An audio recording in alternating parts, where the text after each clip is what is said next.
Good morning to you. God bless you so much for joining us today once again. We are so happy to have you here on live. If you have just joined the live, please be sure to share this video, invite somebody, and also comment. Share your thoughts with us as we go through today's video. Yesterday we had an amazing time. Yesterday, Reverend Dr. Abiam Dansu shared with us some deep insights of having a friend today that can be an enemy tomorrow. So if you missed out on it, you can always go back on YouTube, Abiam Ministries, and catch up on the video.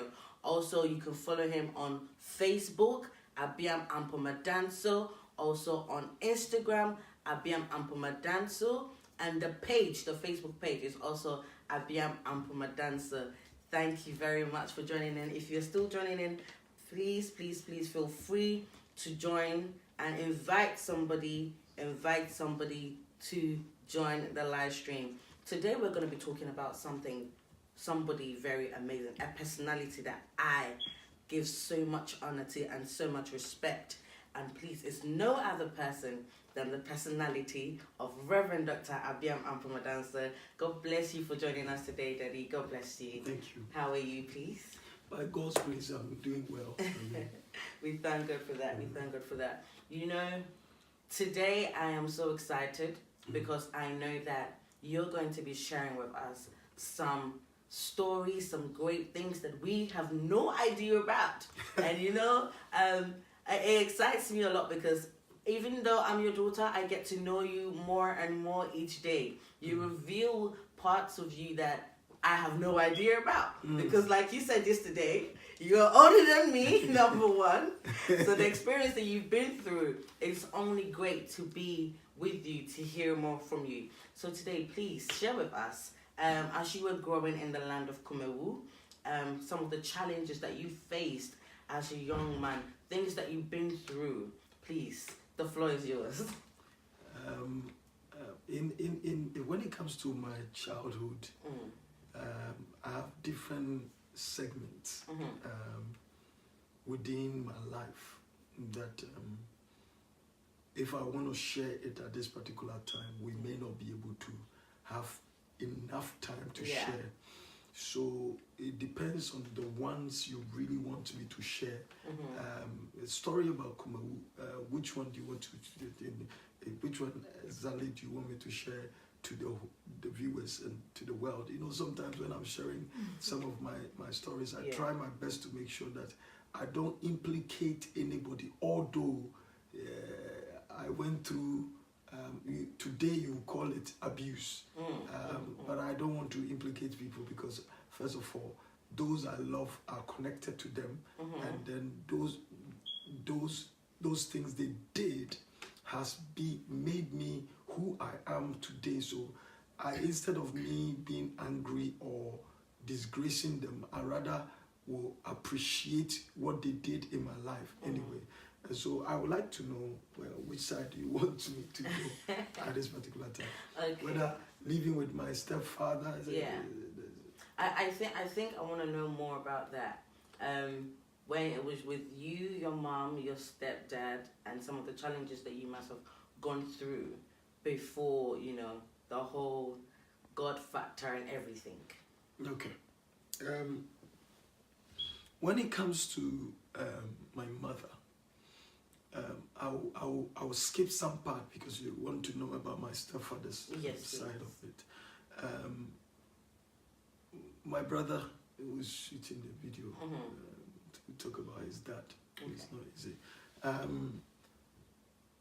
I was a firstborn to my mom. I wasn't a firstborn to my dad anyway. I got to know recent. I was a firstborn to my mom. And unfortunately, my dad died when I was young. And so life was not easy.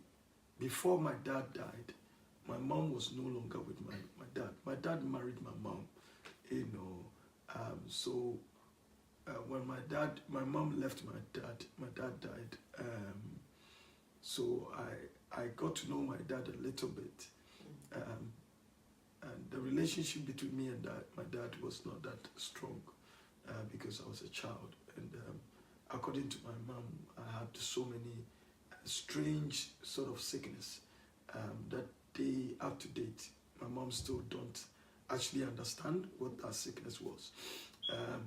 I also got choked by a bone, and that also led my mom to take me to different places, to fetish priests, to malams, to churches, to different areas of life, to seek for help for me to leave, because their fear was I can die at any time, I can leave this world, But I remember my mother getting along or getting married to my younger brother, which is Ima, and then we were in Kumawu. My mom took us with that man. The man was called Kenny. He was, I think he was working at the, Kumasi magazine. He was, I think it was, I forgot the name of the work he was doing, but they used to do, what do you call it, note, boat and knot. Okay. That kind of thing that they were doing. Honestly, in those times, the man took care of me. I can remember the beautiful time moving from the village or the ancient town, which is Kumawu, to Kumasi, and we were living in Tafo. I was young, but I could remember those times. The man would take us to, his workplace and buy us food to eat, me and my little brother, Ima. So it was a very fun time. Ima was a little baby in those times. And then somehow my mother left the man again, broke up. It wasn't that the man didn't like my mom. It was my mom who didn't like the man because people were telling my mom that the man is too old and the man is ugly and all that. I could remember when I was young and his friends and his family members would be laughing at my mom and teasing her about the man. And so my mother, being young, as young as she was, she left the relationship and we came back home. And then my other younger brother, the third, which was Bismarck, his father also came from Nigeria. This man came with, chains all over his body. He was a young man, with that enthusiasm and that zeal, that kind of Conway character to Con. And not knowing that man was my mother's first love. Wow. Yeah. So the man was, I think because of that, that's why my mother even left my father.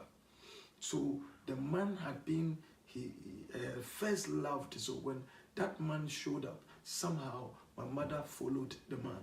And they didn't marry, but they ended up, my mother got pregnant. And I remember these things. I know what was happening at that time. And Bismarck was born. I saw Bismarck, but the man left. So because of the form of character my mother was portraying, my mother was still a Christian, pray very well, very prayerful, But the point is this, she was young, very young, and she's in the village, she had a career by, working as a seamstress. And somehow, the father wasn't taking care of my mom, wasn't directing my mom the right way to go. My grandmother was also facing her own form of marriage, which that is also another story, But now it was left with me, my mom, and then my mother's siblings, my mother's sisters and brothers, because my grandmother was married to a man who was so wicked. The man was wicked. So this man didn't wanted his stepchildren which is my mother's sister, Sister Georgina, Eric, and Ofa Kwame. These people, so my mother had to take them on. So you can count it. Myself, my two brothers, Sister Georgina, of Eric and Kwame.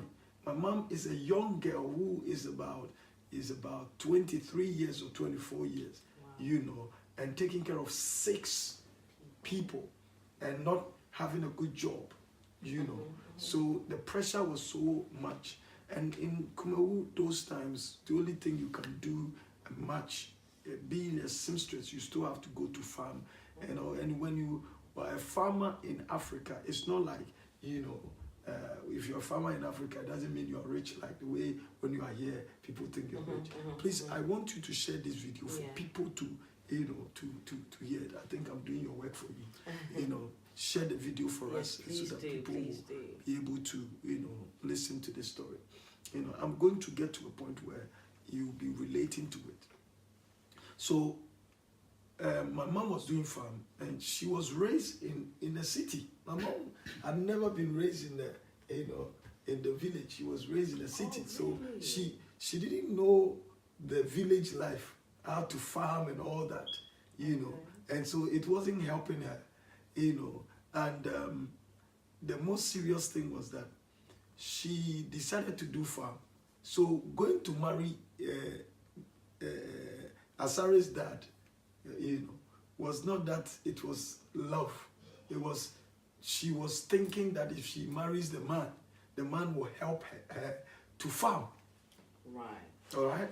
And so, because the man knew how to, you know, cut woods and all that. So my mom believed that, according to my mom's story to me, he said, that was why she went for the man, you know, Mr. Kwesiadmako.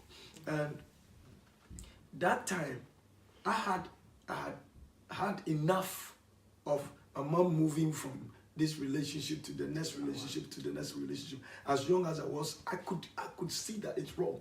So there was a time the man came to the place, and when I saw the character of the man and the way my mom was behaving, I told my mom straight ahead. I said, Mama, Sister Fia, I used to call her Sister Fia.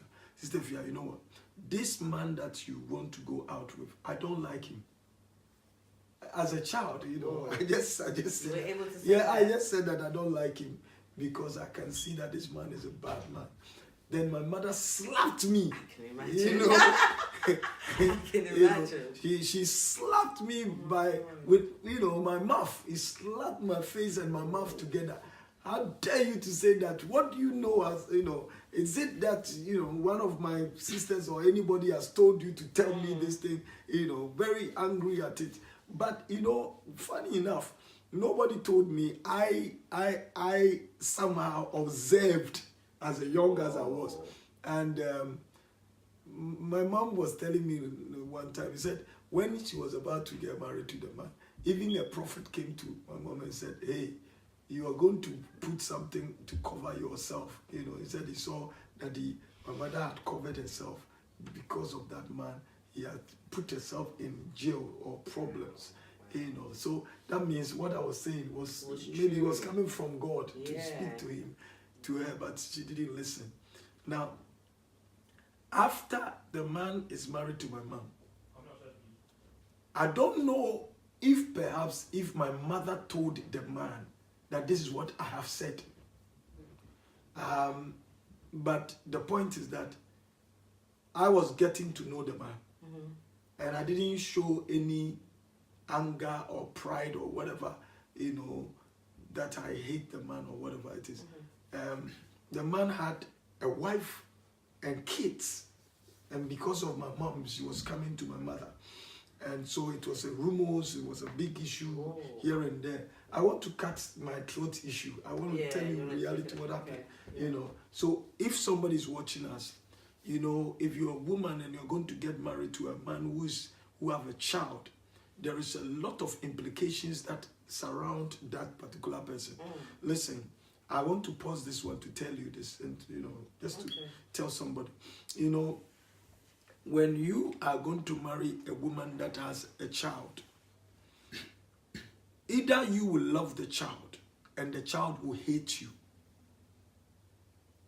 or either the child will love you and you will hate the child. Or either you will love the child and the parents, the mother will not like you. Perhaps if that child is a girl and you as a man, you love the child so much, society will say all kinds of things against you. You must understand that. So when you're going to marry somebody who is married, who had a child already, you must sit down critically and think. Don't just go into it. Because honestly, both family can struggle big time. It is reality. So be extra careful when you want to go into a relationship, especially when the woman have 2 kids or 3 kids. You must be very careful. Or the man had children. You know, you should be extra careful of what you're going to do, because unless God intervene, sometimes it can go well, and it's not all the times that it goes well, honestly. But if you can go in with love and care, you know, if you love me, love my dog, if that can work, then I think everything will be fine. Please. But in my case, the man never loved me. Yeah, he never loved me. And so that is when my struggles, my biggest struggles, because I was schooling. Not that I wasn't intelligent. I was very intelligent. But the point is, as young as I was, the man is always in the farm. Go to farm, 3 a.m., come back home. What time? About 8 o'clock. 3 a.m. to 8 o'clock. You know. 3 a.m., 8 p.m. We are talking about 8 p.m. A whole day. He will be in the farm. That all that he knows is being in the farm. And this man is not rich, he's poor. Wow. Not that he's weeding a big farm that we will all benefit. No, it's not like that. He just loves going to farm. Wow. You know. Wow. So basically you can imagine, when you are going to school, they won't give you food, no money. There's no food in the school. And so you go to farm and they will close the door. And then they will tell you, when you finish school, come to the farm. And the miles that you will walk before and getting into the farm is not easy. And the most dangerous part of it is that you have not eaten. They have closed the door. And so you are going to the farm after you finish school. Let's say if you finish school 3 p.m., you're going to school, you're going to farm.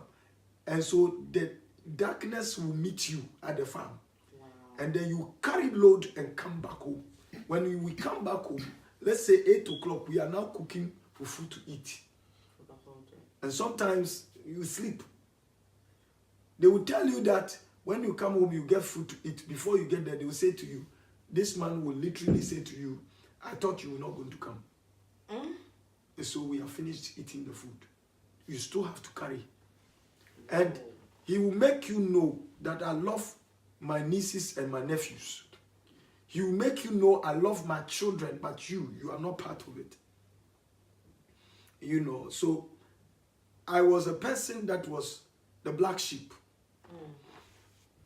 I remember one time I called him daddy because all his children were calling him daddy, and I decided to call him daddy. And he slapped me. Why do I call him daddy? Whoa. Yeah.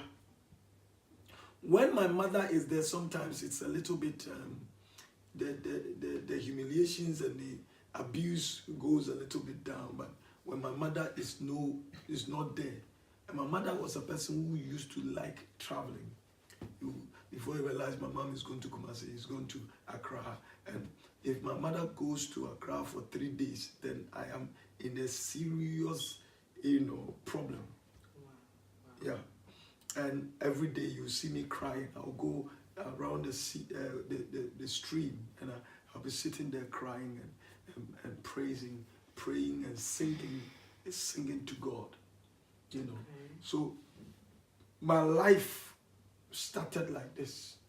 That is what I can say. That is quite a touching story over there. I can't believe the amount of rejection, and even to just calculate how you come from school to not eat, to have to walk to the farm. Let's say you probably get there for about 5 p.m. or 6 p.m. and then you now have to carry load to come back home, and then food begins. I don't think anyone could survive that. Mm-hmm. But glory to God. I want to encourage people watching right now to continue to share. Invite somebody, because the story that Reverend Dr. Abim Ampamadanso is sharing, you might not know, it would really help somebody over there. It would really help. Then how did you how did you manage to come out of the rejection? Because from this little part that you said, I can see this is where your music and relationship with God started, by the stream, because you had no option than to voice out to him. But how did you build out of the rejection? How did you use the rejection to make you a better person? You know, most of the times there are certain things I try not to say, but these are my emotional moments.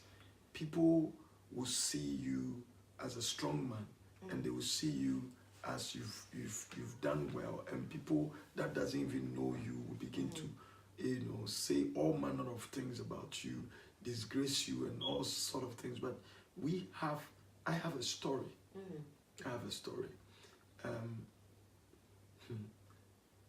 I can't remember. I have a picture, and one of my classmates just sent me the message, and he said to me, "This is our teacher." I said, "Who is this one?" He said, "It's our teacher there."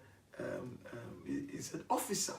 And when I looked at the man, I said, "Oh my God!" All of a sudden, it's reminded me of what I went through. You see, my stepfather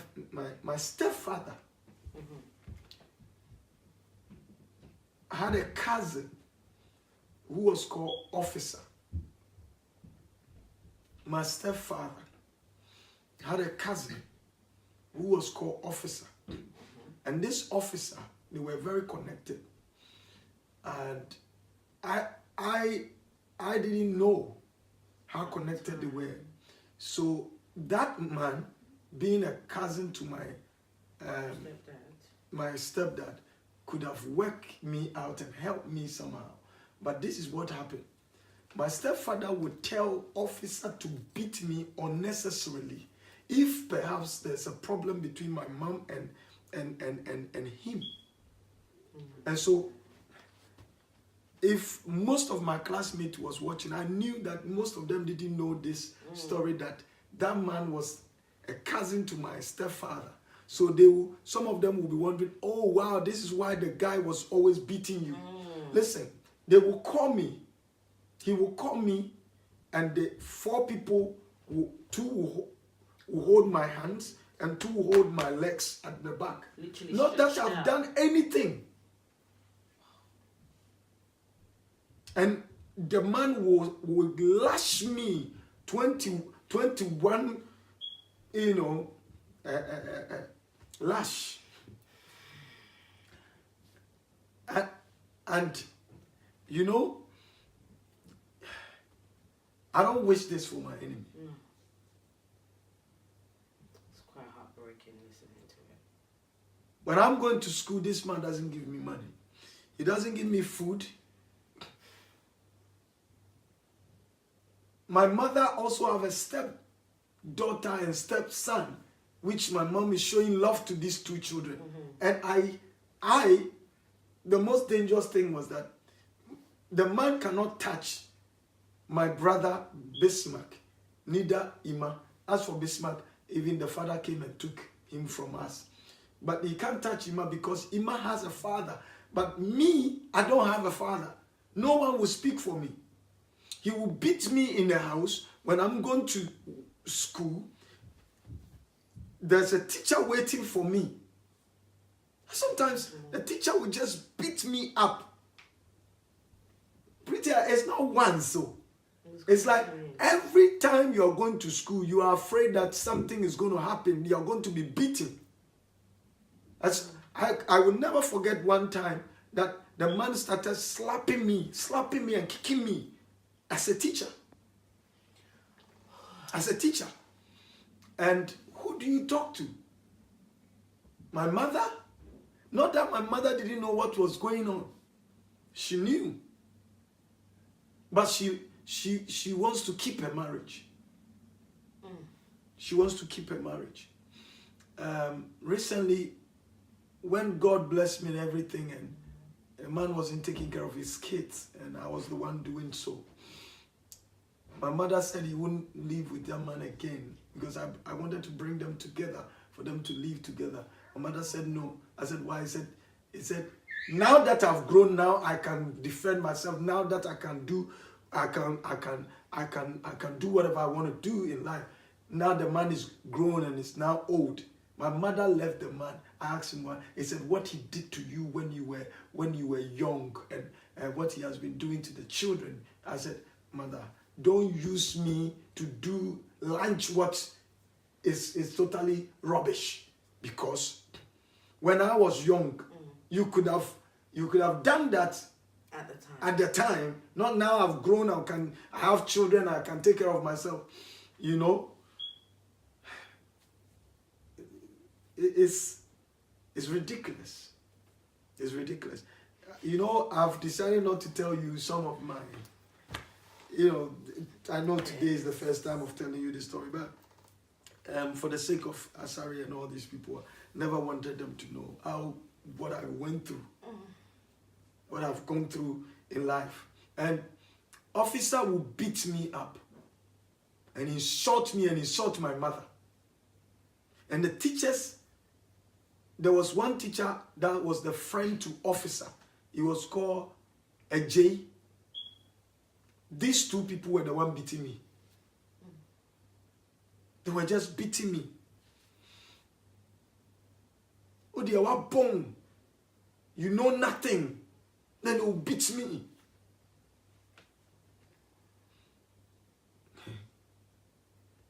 There was one incident, me, my brother Bis Ima, you know,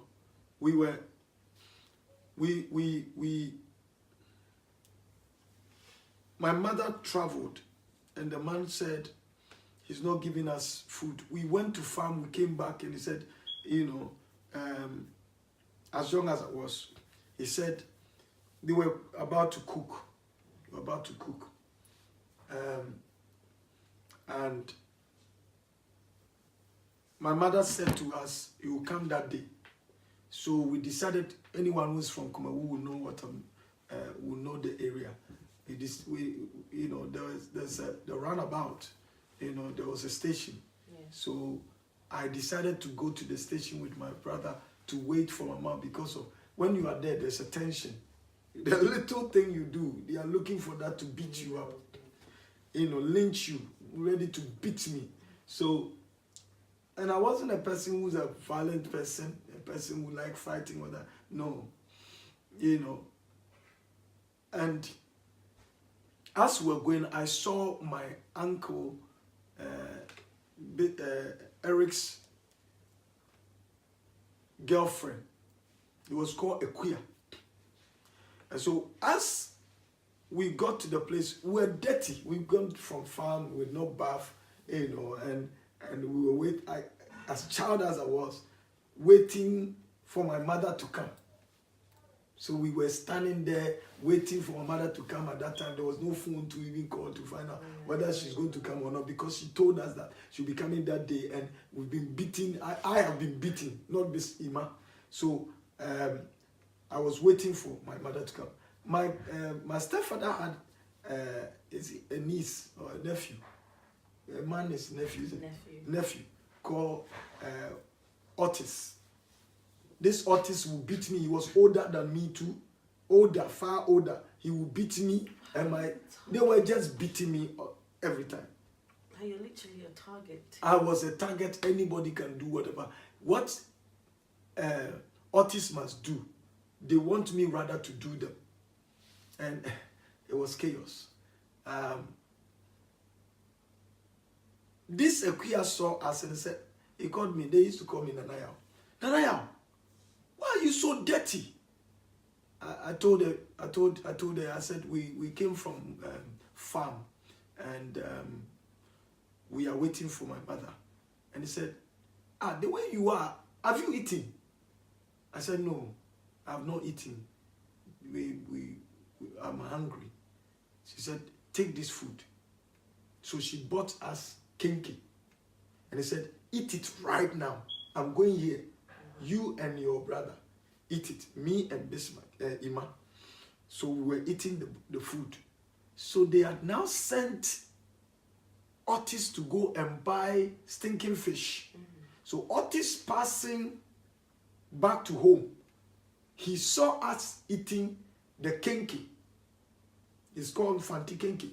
We were eating the kinky, and somehow Otis looked at us with an attitude. You come home and you see. So me too, as a young man, after all, what? Because I knew who gave us, who gave us the what do I call it? The food. Who gave us the money? So I wasn't afraid. I said, after all, what can you do to me? Now, Otis went home. I don't know what Otis said to his, his uncle. But when Otis was going, he signaled Ima to follow him. And Ima followed. Left me, followed. This is what happened. According to Ima, when they were going, Ima was afraid of something called kakai. Okay. So he said, if you don't tell my uncle that your brother stole the money, this is what I'll do to you. I'll let the kakai to, destroy you or whatever it is. Imaginary. So he scared Ima. So when he went with Ima to my stepfather, Ima told my stepfather that I have stolen money. For the food? For the food I and Ima we ate. Ima used to do that to me. Because of Ima, I'll be beaten. So this man told me to go and pick something for him in the room. I got to the room, he closed the door. He entered the room, he closed the door with me, and then asked me, where did you get that money? That was brilliant. Where did you get this money that you have used to buy food for yourself and your brother? I said, please, the money was not even given to me. It was a woman who bought kinky for us to eat. The name of the woman is called Ekuya. She lives this place. He's my uncle's girlfriend. I gave all the details. The man was not ready to know. As usual, the man began to beat me. As he was beating me, I was asking one question. I didn't know it was rude. I was asking him, Daddy, is any of is your usika biaira? Is your money lost? Is your money lost? Check your money. Is your money lost? The beating was now becoming much because I am insulting him. I was begging. He beat me out until I pass out. Beat me so much until I pass out. Now, the beauty of it is that the time I was passing out, I saw my mother coming. So my mother met the beatings and I passed out. They put water on me, tried to bring me back. My mother was there putting water on me, tried to bring me back. So according to my mother, I was just there dying. Because one, my mother had no money to take me to hospital. And he's telling the man to give me money, give her money to take me to hospital. The beatings he's beating me is not right. I was bleeding everywhere, my nose everywhere. So God being so good, in that night, my grandmother came from the village. saw what was happening, said, "Hey, Efia, your son is dying." So they carried me to hospital. And they put water on me. And I came back to life. These were some of the abuse I went through.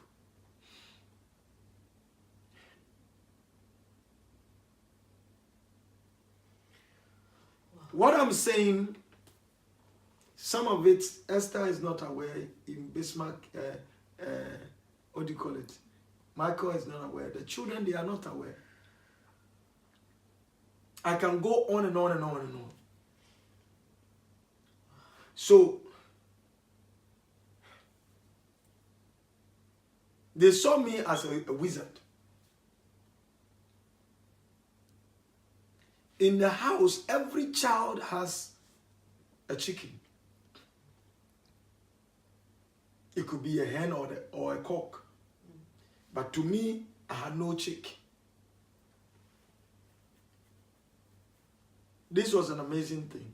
So something happened. One of the chicks, which was for Asari's grandmothers, and this chick died. Something happened. I think something fall on the chick, and the chick literally died. Very beautiful one. So I took it. And at that time, we go to church. I believe in resurrection, where God can be able to resurrect something, So I began to pray. Some of the people who remember this story in my hometown, I believe that if you are on social media right now, please, you can share it to let people know. So I began to pray. Yeah. As young as I was about, how old? I was about, I think about 7. I began to pray. And whilst I was praying, I began to sing, because that's how I used to see my mother and the church, the pastors, they do. Yeah. So I was praising God, playing the song, and then I covered the chicken I've seen them covering the chicken with with a bow and play something on it. So me too, I decided to do the same thing. So as I was praying, they told me to go and bring, we have something called woma. That's what we used to pan the fufu. Yeah. Pistol. Okay. Before I realized I was being beaten, pew, pew, pew, they beat me up. They were beating me because I am joking, I'm playing with that chicken or the chick. So I quickly went and brought it. My mother took that chick, throw it. I went, throw it in the boiler. I went and brought it back. Still, because I was so desperate to have my own chicken. The man was there. That was when the man was a little bit afraid of me. He was scared of me. I want to tell you. There, something just came upon me. Now I know it was the Holy Spirit. I used to see my father.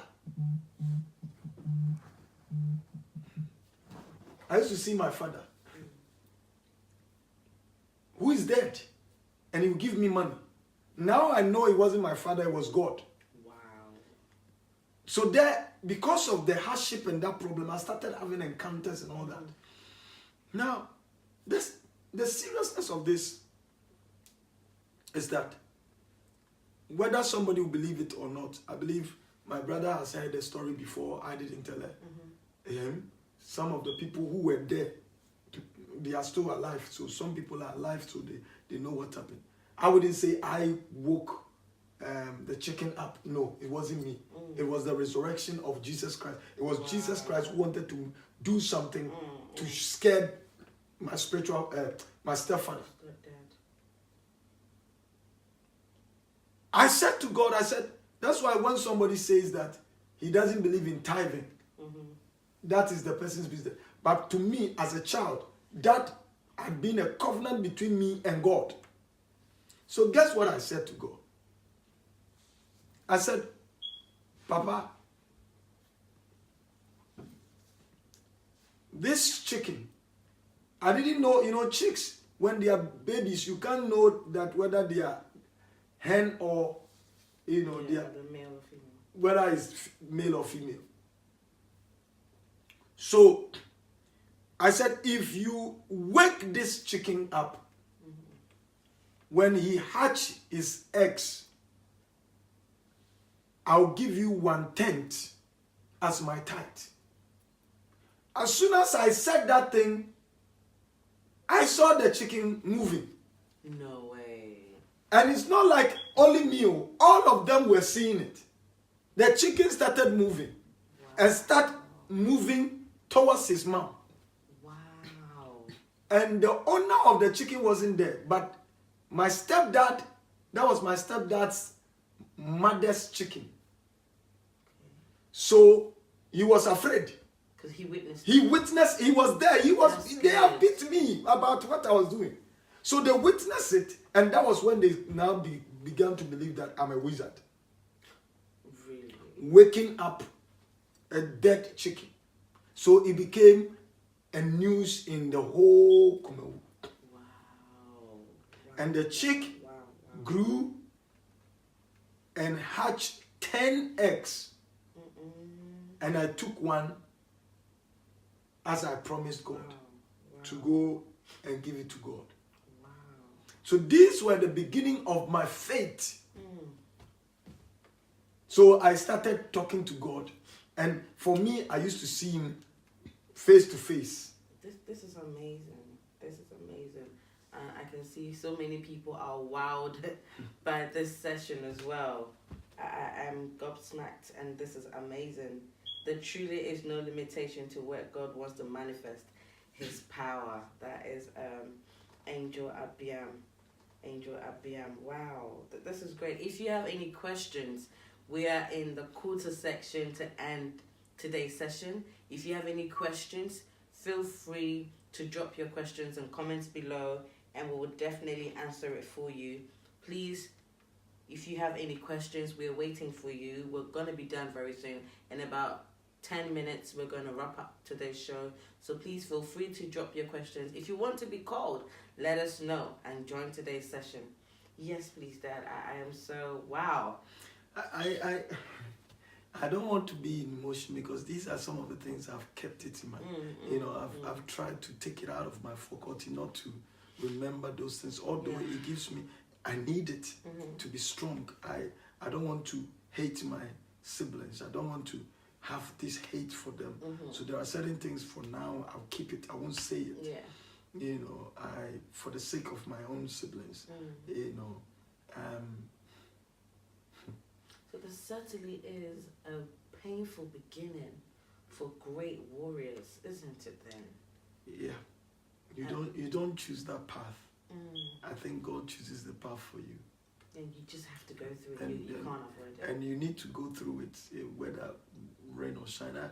Because I believe that has kept me, it has molded me, it has made me a better person anyway. And I have no grudge against anybody in this sense. No grudge against anyone. I have no grudge.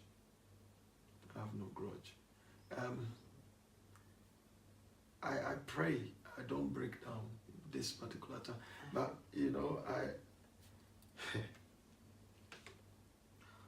it's not easy. It isn't easy. It's not easy. You see, to live without food. Now you see that I'm not a person who like eating a lot of food. And I thank God because they did that to me. I have seen that they have made food, and this is mine. This is my food.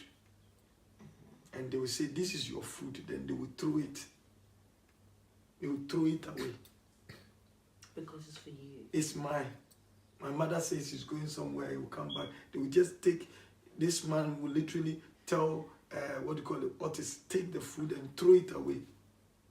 If your mother comes and you talk, you see what I'll do to you. You just have to keep quiet. There was one time There's something called nkiti in our language. It got to a time it was so hard that I've not eaten the whole day, the whole night.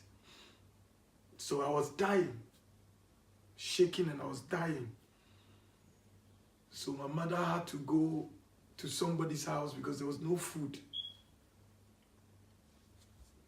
Carried me as a bag and went and begged for kinky.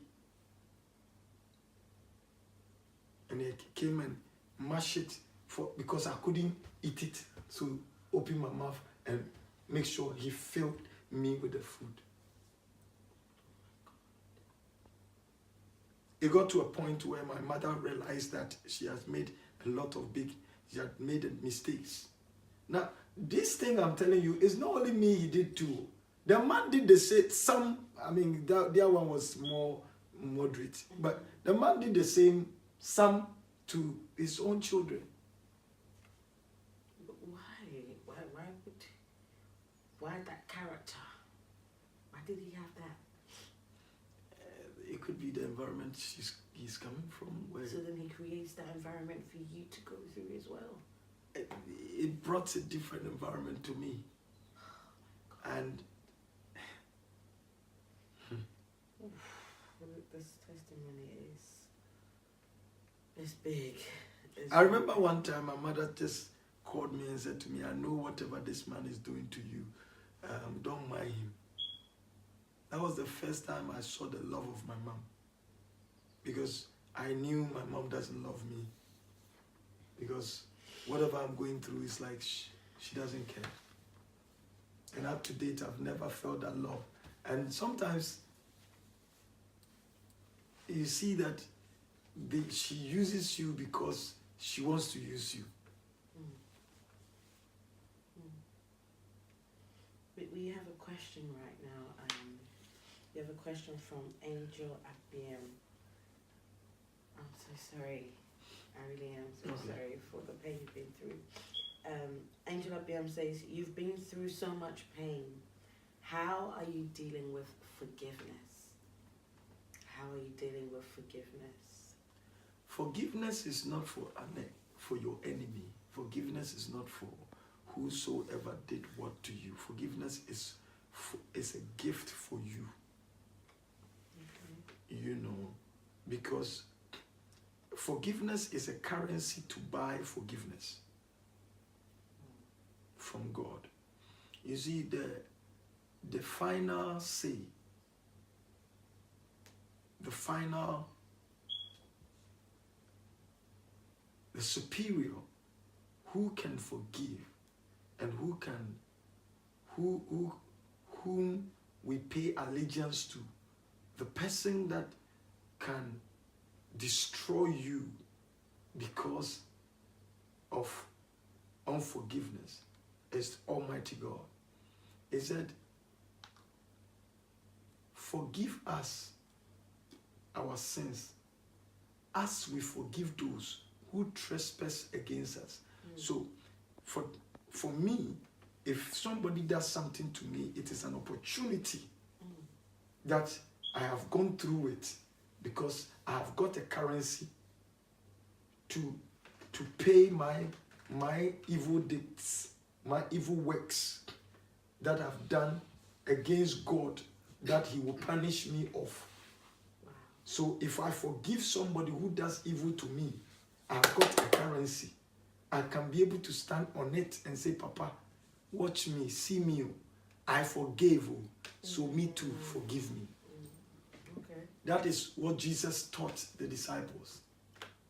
So if you realize, one of the most powerful tools Jesus had, and he gave unto us, was forgiveness. He would tell somebody, you've been forgiven. So for me, my life is all about forgiveness. Wow. My life is all about forgiveness. Wow. Wow.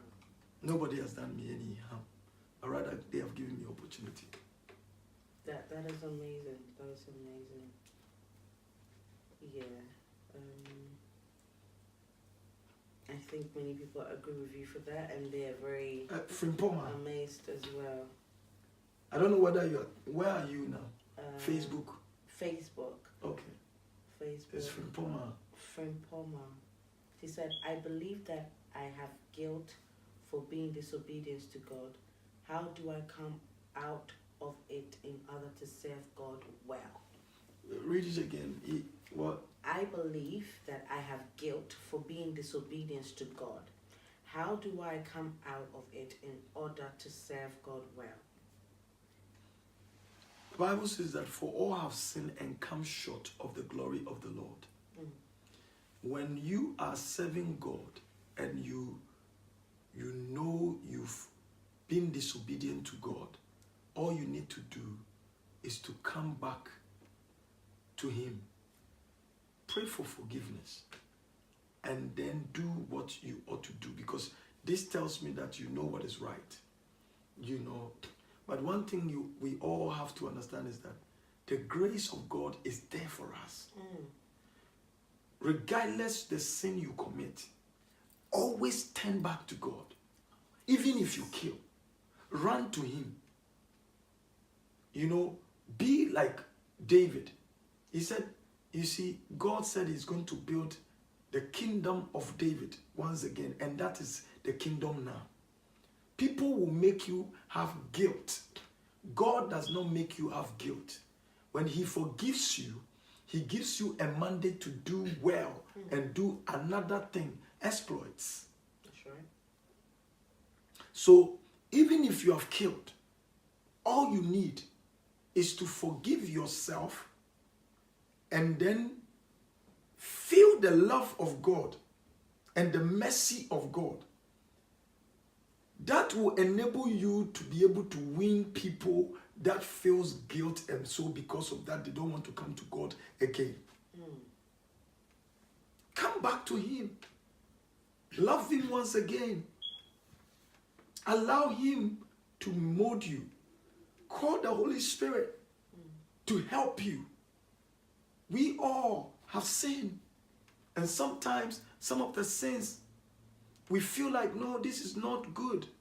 But listen, somehow God uses certain things to bring you into an experience that He wants you to experience. So move away from guilt and become the doer of His word.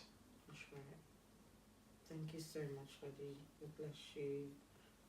We have another question from Pastor Stephen Amedio. He says, Daddy, so all this while, what kept you going? Honestly, I would say God. I'll say God. God. Yes. I wanted to say this, but this is for real. Mm-hmm. I love worshiping God, and so all the time I was more of singing, worshiping, all the time, and those sort of characters made me to be singing, and all the time my mom can tell you, I'll be always singing because I remember to wake that chicken up, it was more of music. So I saw the power of music and power in worship.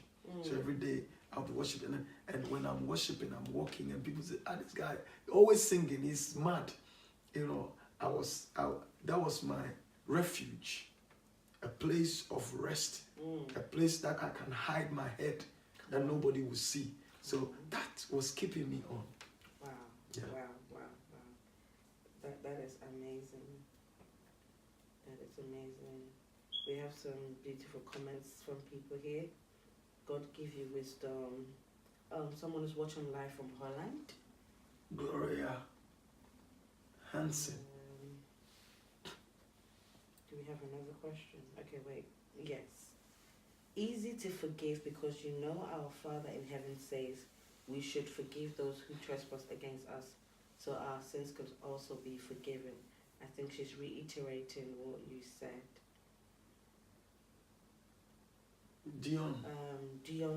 Dawn Davis. How do you start to give if one person do so much bad things to you?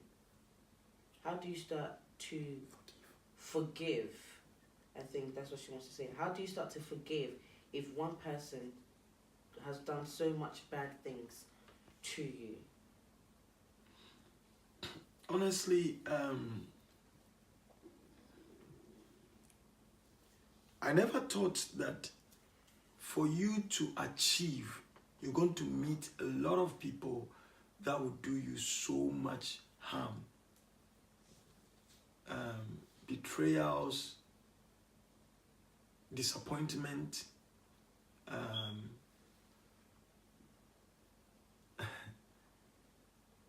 people you do good to will stab you in your back. But they are all part of the battle to success. Okay.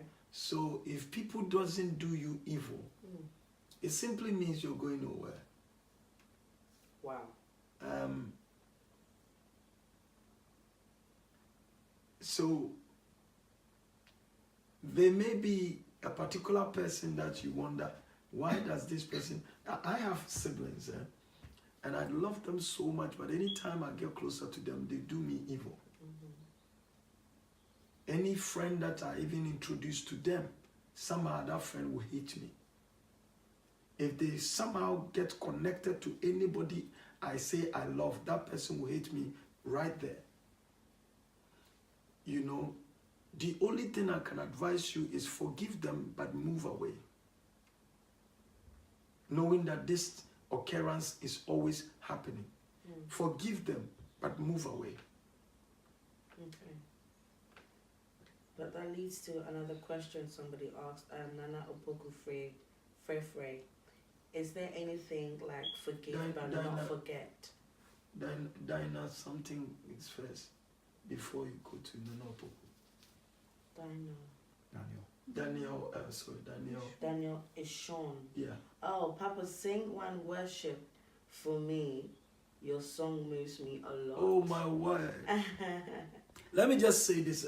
Please make sure you follow them also, because a lot of people are asking questions. Okay. Warao,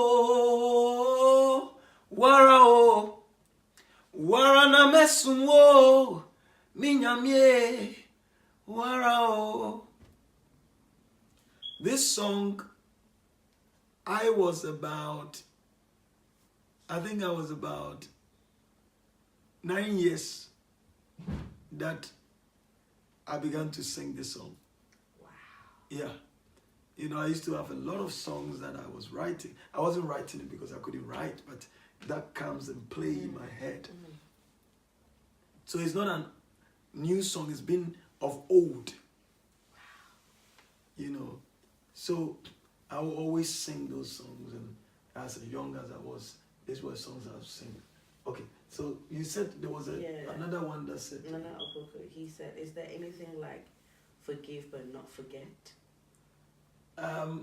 I would always advise you to forgive, but never forget your past. Forgive, don't talk about it. If you are speaking about it, let it be as an advice and encouragement to people, not as a revenge to somebody. Not as a revenge. It has to be an encouragement, advice to people.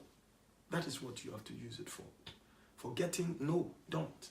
Because that will remind you when you are about to go to another same thing, so that you can be able to maneuver or dodge or to be encouraged.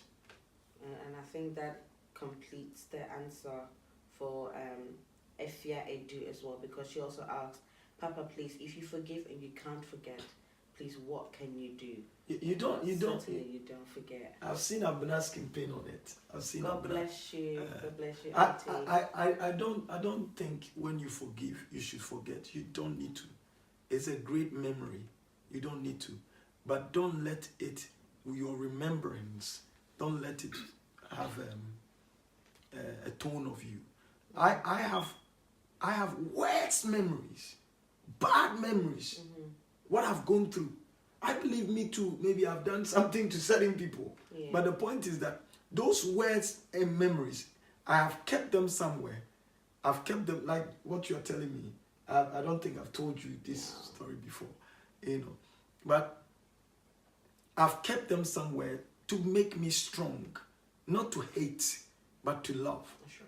And so you don't need to work yourself to forget. It's the only thing you should not find yourself is bitterness, anger. Getting to a point where because of what the person has done to you, I will prove myself to this person. I will show him where power lies. No, don't do that. That means you're trying to, revenge. It wouldn't help. Forgive. Remember. We're coming to a close of today's session. It's been quite an emotional one.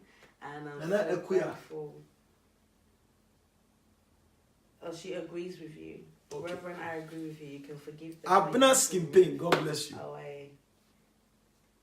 somebody was about to ask Gloria Hinton. I believe that when you have the fear of God in you, it is easy to forgive anyone who wrongs you. Okay. We're coming to a close of today's session. Naomi just asked the question. Sorry, how do you get rid of bitterness when it comes to forgiving someone? How do you get rid of bitterness when it comes to forgiving someone? I think for you to be able to get rid of bitterness is more or less love your neighbor as yourself. It's something that has helped me.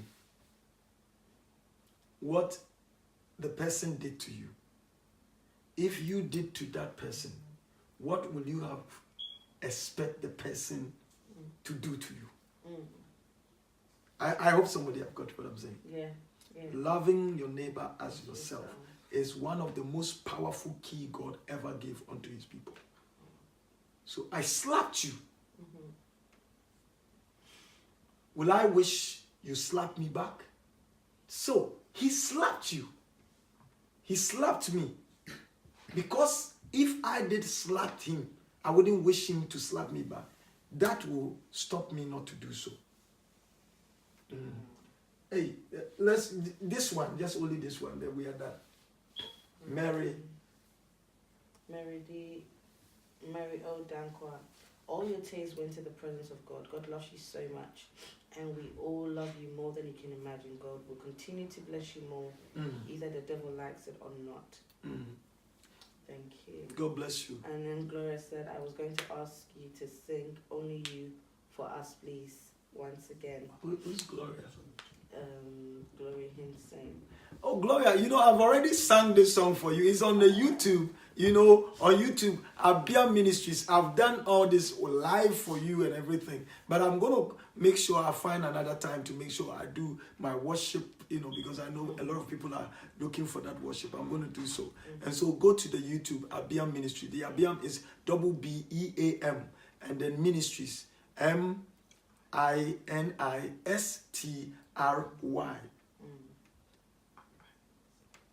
What? Ministries. Ministries. Yes. Ministries. Yeah. Okay, so it's not ministry. Abia Ministries. Okay, all right. So if you can, go there. As soon as you start typing, you it get will it. come up. It will come And up. also Okay. you can find his music on iTunes. We're also having a powerful youth session. If you're a young person out there, tonight be sure to join us on the Old Tonight is going to be so powerful, going to be awesome. And next week we are having a program that is called Power in the Holy Ghost. Power in the Holy Ghost. Yeah. And I'm expecting that it's starting from Thursday through to Sunday. Thursday it is starting 6 p.m. and then up to Saturday 6 p.m. to Saturday, and then the Sunday will be 10 a.m. And so please don't miss it at all. And today, as soon as we finish, this Thursday, today, as soon as we finish, we are going to church. All the youth are meeting. Listen, we are all going to church, and the youth are going for full chicken. That's right. They are going to eat and going to talk about Jesus and going to have fun.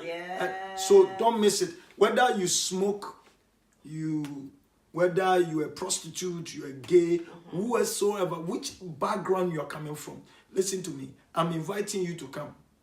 Come with love. Come with joy. Come and experience the Holy Spirit. And you'll be amazed that when you do experience the Holy Spirit, you will never like to smoke again. Hey. Because you know what? What can make you high? Weed is too small. Cocaine is too small. I tell you, when the Holy Spirit decides to make you high, Come on. in the book of Acts, the Bible says that the people were wondering, what kind of drink have these people taken?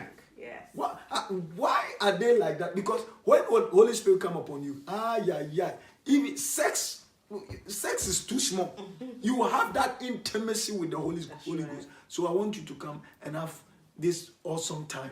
And so we are at 777 Oak Kent Road, SE15 1NZ. We are at Peckham, 777 Old Kent Road, SE15 1NZ. So if you're a youth, please write it down for them. Let people come. It's going to be awesome. It's going to be awesome. And what else?